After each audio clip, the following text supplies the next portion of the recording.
Waalaikumsalam warahmatullahi wabarakatuh. Okay, children, how are you all? Alhamdulillah, ma'am. Okay, how was your last class? Nice, ma'am. Okay, let's begin today's class now. Today we will learn about solar system.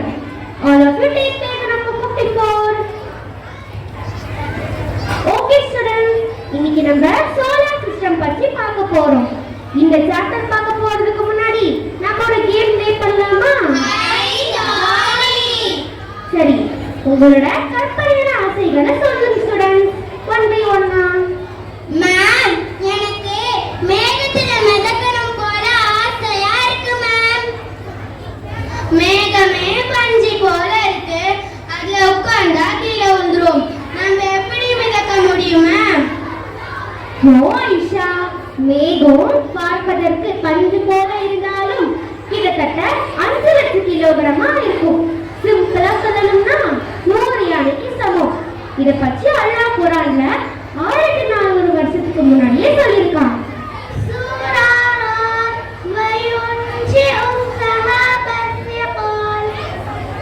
இதற்கான அத்தாட்சி 13வது அத்தியாயம் 12வது வசனத்துல கனமான மேகங்களை படைத்திருக்கின்றோம் அப்படின்னு சொல்லப்பட்டிருக்கு. இப்போ அங்க போனச்சா ஐஷா? Yes ma'am. மேம், நிஜமாவா? இதை என்னால நம்பவே முடியல மேம். ஆமாமா, குர்ஆன்ல இருக்க பல வசனங்கள் நவீன அறிவியலுடன் ஒத்து போகின்றது. மேம், எனக்கு வானத்தை போர்வை போல போத்திக்கிட்டு தூங்கணும்னு ஆசையா இருக்கு மேம். ஓ அப்படியா? அல்லாஹ் வானத்தை பற்றி குர்ஆன்ல என்ன சொல்லியிருக்காரு தெரியுமா? சூரா அன்பியா யௌம நதுவிஸ் ஸமாஅ கதைஸ் சிஜ்ரில் குதுப். இதற்கான அத்தாட்சி 21வது அத்தியாயம் 105வது வசனத்துல நாங்கள் வானத்தை சுவடுகளை சுருட்டுவது போல் சுருட்டுவோம் அப்படின்னு சொல்லப்பட்டிருக்கு. இத பத்தி சயின்ஸ்ல கூட பிரபஞ்சம் அழுக்கோடு சுருங்கும் அப்படின்னு The Big Crunch Theoryல சொல்லப்பட்டிருக்கு. எனக்கு ஒரு ஆசை. இருக்கிற இடத்துல இருந்து நட்சத்திரங்களை பிரிக்கணும்னு ஆசை. ஆனா வானம் தான் ரொம்ப தூரமா இருக்கே. ஓ, இதுவும் நல்ல ஆசையா தான் இருக்கு. நம்ம The Big Crunch Theory பத்தி பார்த்தோம். இப்போ நம்ம The Big Bang Theory பத்தி பார்க்க போறோம். Do you know what is Big Bang Theory? No, ma'am. Okay students, அத பத்தி நான் உங்களுக்கு சொல்றேன். பிரபஞ்சம் அப்படின்னா யூனிவர்ஸ். பிரபஞ்சம் நிலையானது, அதற்கு தொடக்கம் எதுவுமே கிடையாது அப்படின்னு விஞ்ஞானிகளால் நம்பப்பட்டது. ஆனால் 20 நூற்றாண்டின் தொடக்கத்திலேயே பிரபஞ்சம் ஒரு பெருவெடிப்பால் தோன்றப்பட்டது அப்படின்னு விஞ்ஞானிகள் கண்டறிந்தார்கள். சூரா அன்பியா அவலம் யரல்லதீன கஃபரு அன்னஸ் ஸமாவாதி வல் அர்ض கானதா ரத்கன் ஃபஃபதக்னாஹுமா. இதற்கான அத்தாட்சி 21வது அத்தியாயம் 31வது வசனத்துல வானமும் பூமியும் ஒட்டி இருந்தன, நாங்கள் அதை பிரித்தெடுத்தோம் அப்படின்னு சொல்லப்பட்டிருக்கு. மேம், எனக்கு ஒரு டவுட். சோலார் சிஸ்டத்துல 8 பிளானட் இருக்கு. அது எல்லாமே ஒரே ஆர்பிட்ல சுத்திட்டு இருக்கு. அதை தாண்டி எங்கேயும் போயிடாதா? ஓ, குட் क्वेश्चन. இதுக்கு ஒரு ஹிஸ்டரி இருக்கு, அத நான் உங்களுக்கு சொல்றேன். 1512ல நிக்கோலஸ் கோப்பர்னிக்கஸ் அப்படின்ற ஒரு விண்வெளி ஆராய்ச்சியாளர் சூரியன் ஒரு அசையாத பொருள் அப்படின்னும் அது சூரிய குடும்பத்தின் மத்தியில இருக்குது அப்படின்னும் அதை சுற்றிதான் எல்லா கோள்களும் சுற்றி வருகின்றது என்றும் ஒரு கருத்தை வெளியிட்டிருந்தாரு. 20ஆம் நூற்றாண்டு வரையில இந்த கருத்து ரொம்ப பரவலாக இருந்தது. அப்புறம் தான் சூரியன் தன்னோட வட்டப்பாதையில சுத்திட்டு இருக்கு அப்படின்னும் பால்வெளி அண்டத்தின் மத்தியில் சுற்றி வருகிறது என்றும் கண்டறிந்தார்கள். சூரா அன்பியா வஹுவ அல்லதீ خلقல் லைல வன்-நஹார வஷ்-ஷம்ஸ வல்-கமர் குல்லும் ஃபீ ஃபலகின் யஸ்பஹூன். இதற்கான அத்தாட்சி 21வது அத்தியாயம் 33வது வசனத்தில்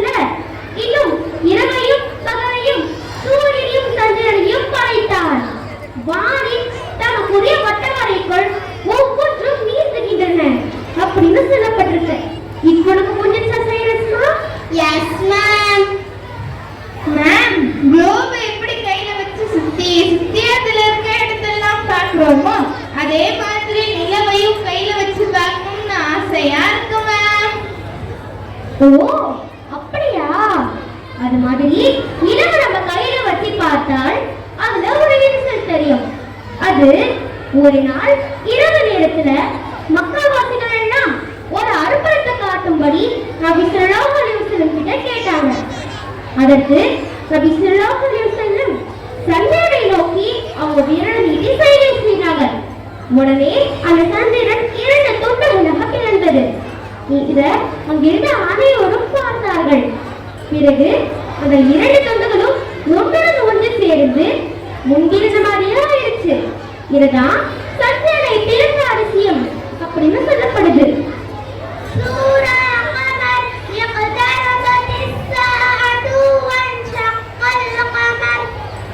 இதற்கான அத்தாட்சி 54வது அத்தியாயம் 1 மற்றும் 2வது வசனத்துல சொல்லப்பட்டிருக்கு. இத பத்தி நாசா கூட நிலவுல ஒரு கிராஃப்ட் மாதிரி இருக்கு என்ற ஒரு கருத்தை வெளியிட்டு இருக்காங்க. மேம், அப்ப அல்லாஹ் சயின்ஸை பத்தி குர்ஆன்ல சொல்லியிருக்கிற விஷயங்களை பத்தி சொல்லுங்க மேம். கேட்கணும்னு எனக்கு ரொம்ப இன்ட்ரெஸ்டா இருக்கு மேம். ஓகே ஸ்டூடண்ட்ஸ், அப்படின்னா எனக்கு தெரிஞ்ச விஷயங்களை நான் உங்களுக்கு சொல்றேன். நம்ம முதல்ல தண்ணீரை பத்தி பார்க்கலாம். தண்ணீர் நம்ம எல்லா உயிரினத்துக்கும் ரொம்ப முக்கியமானது. உங்களால தண்ணி இல்லாம இருக்க முடியுமா? No ma'am. சூரா அன்பியா வஜஅல்னா மினல் மாஇ குல்ல ஷைஇன் ஹய்யின் அஃபலா யுமினூன். இதற்கான அத்தாட்சி 21வது அத்தியாயம் 30வது வசனத்துல ஒவ்வொரு உயிரினத்தின் வாழ்வும் தண்ணீரில் இருந்து தொடங்குகிறது அப்படின்னு சொல்லப்பட்டிருக்கு. அடுத்து நம்ம பிரேசர் நதிக்கரை பற்றி பார்க்க போறோம். உங்க எல்லாருக்கும் பிரேசர் நதிக்கரை பற்றி தெரியுமா? No ma'am. ஓகே ஸ்டூடண்ட்ஸ், அதை பத்தி நான் உங்களுக்கு சொல்றேன். 2 கலங்களும் அருகருகே இருக்கு, ஆனா அது ரெண்டும் கலக்கவே கலக்காது. சூரா அர்-ரஹ்மான் மரஜல் பஹ்ரைனி யல்தகியான் பைனஹுமா பர்ஸஹும் லா யப்கியான். இதற்கான அத்தாட்சி 55வது அத்தியாயம் 19வது வசனத்துல 2 கடல்களும் அருகருகே உள்ளன, அவற்றுக்கு இடையே ஒரு தடையும் உள்ளது, எனவே அவை இரண்டும் ஒன்றுடன் ஒன்று கலங்குவதில்லை அப்படின்னு சொல்லப்பட்டிருக்கு. அடுத்து நம்ம இரும்பு பற்றி பார்க்க போறோம். இரும்பு பற்றியும் மேம் குர்ஆன்ல இருக்கு. ஆமாப்பா, இரும்பு பற்றி குர்ஆன்ல இருக்கு. இரும்பு பூமியில இயற்கையாகவே வந்தது கிடையாது, அது விண்வெளியில் இருந்து இயற்கை மூலமா வந்தது அப்படின்னு விஞ்ஞானிகள் கண்டறிந்தார்கள். சூரா அல்-ஹதீத் வஅன்ஸல்னா அல்-ஹதீத ஃபீஹி பஅஸுன் ஷதீதுன் வமனாஃபிஉ லின்-நாஸ் வலியஅலமல்லாஹு மன் யன்சுருஹு வருசுலஹு பில்-கய்ப் இன்னல்லாஹ கவிய்யுன் அஸீஸ். இதற்கான அத்தாட்சி 57வது அத்தியாயம் 25வது வசனத்துல இன்னும் இருப்பியும் நாம் இருக்கிறோம், அதில் கடினமான சக்தியும் மனிதர்களுக்கு பல பயன்களும் இருக்கின்றன அப்படின்னு சொல்லப்பட்டிருக்கு. அடுத்து நம்ம வானத்தை பற்றி பார்க்க போறோம். வானம் ஒரு பாதுகாப்பு படலமாக இருக்கு. ஏனென்றால் சூரியனுக்கு வர யூவி ரேஸ்ல இருந்து நம்ம பூமியை பாதுகாக்கின்றது. அது மட்டும் இல்லாம விண்வெளியிலிருந்து வர ரொம்ப கொடூரமான குளிரான -2°C நம்ம பூமியை பாதுகாக்கின்றது.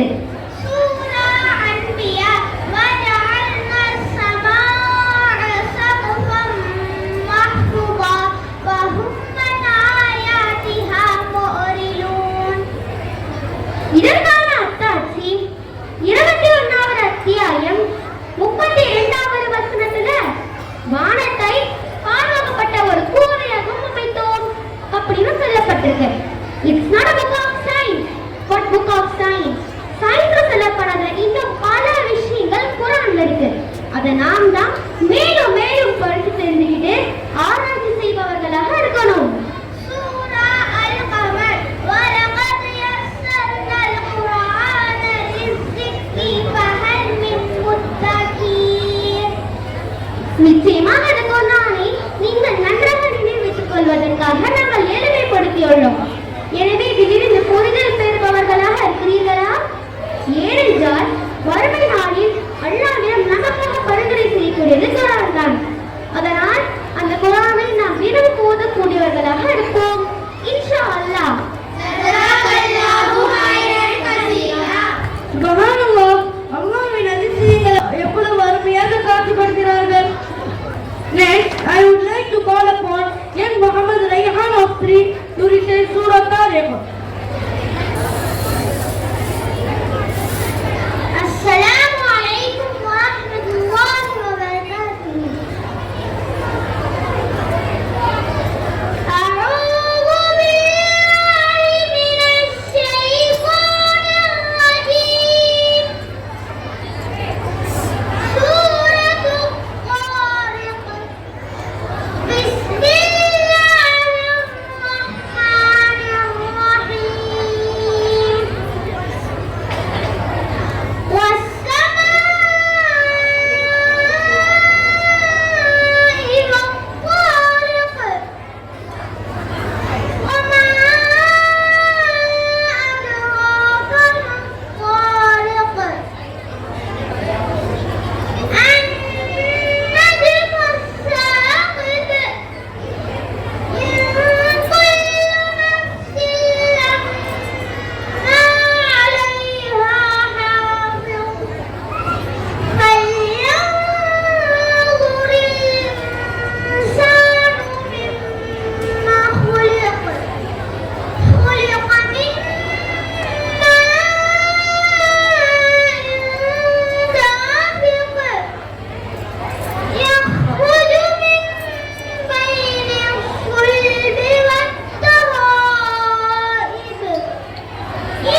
It was such a wonderful recitation.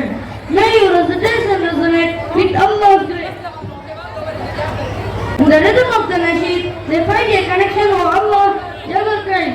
Their movements tell stories of Quran symbols, enriching our art with its divine grace. Let's call upon our creed of Sakina to forth colorful rainbows. We still inspire Quran fi qalbi.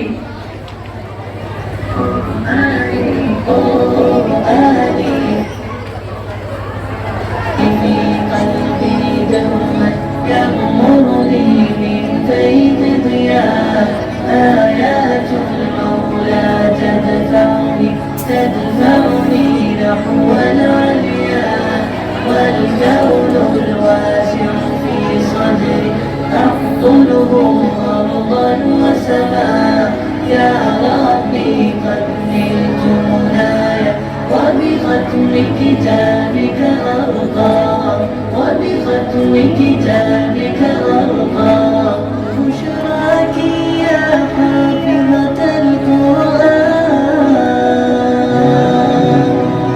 حين تنالي من عند الرضوان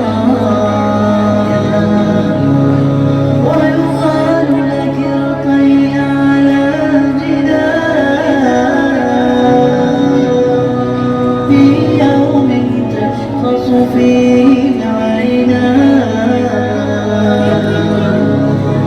قرآني في قلبي دوما يغمرني من فيض ضياء آيات المولى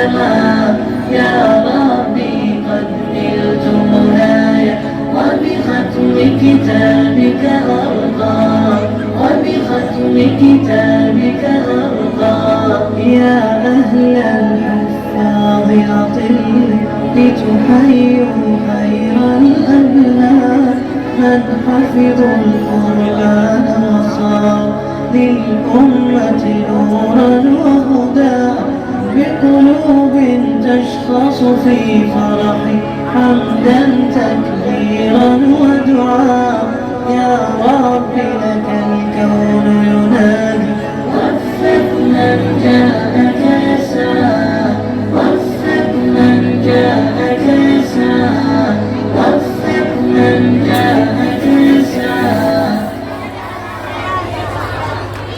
MashaAllah, it was a divine performance. Let's listen attentively as they converse and appreciate the language in every word. May their conversation inspire hearts to ignite in the beauty of Arabic shining bright. Let's call upon our Huda boy, young Talha of grade 8, or Abdul Rahman, or Taris Abdul Rahman of grade 7, young Muhammad Basim of grade 6, to exchange the beautiful words in Arabic. Assalamualaikum warahmatullahi wabarakatuh. المحاورة العربية. عربي ورياء.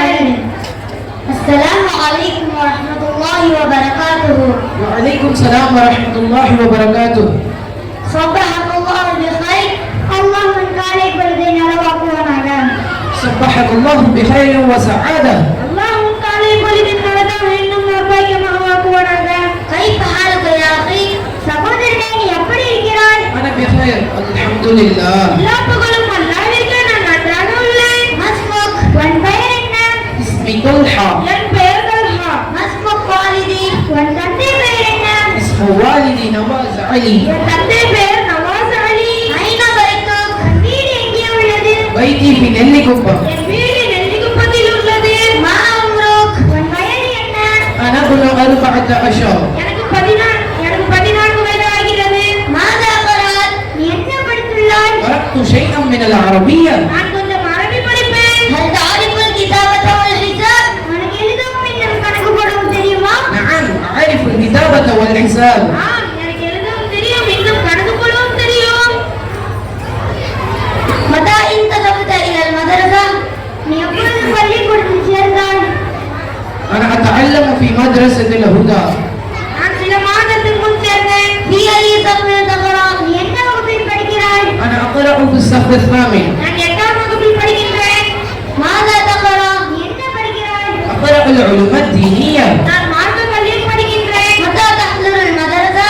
நீ எப்பொழுது பள்ளிக்கு செல்வாய்? أحضر هناك في الساعة 9 صباحا. நான் சரியாக காலை 9 மணிக்கு பள்ளிக்கு செல்வேன். متى تنصرف من هناك؟ நீ எப்பொழுது பள்ளியிலிருந்து திரும்புவாய்? أنصرف من هناك في الساعة 4 تماما. நான் சரியாக மாலை 4 மணிக்கு பள்ளியிலிருந்து திரும்புவேன். هل أستطيع أن أزور مدرستك؟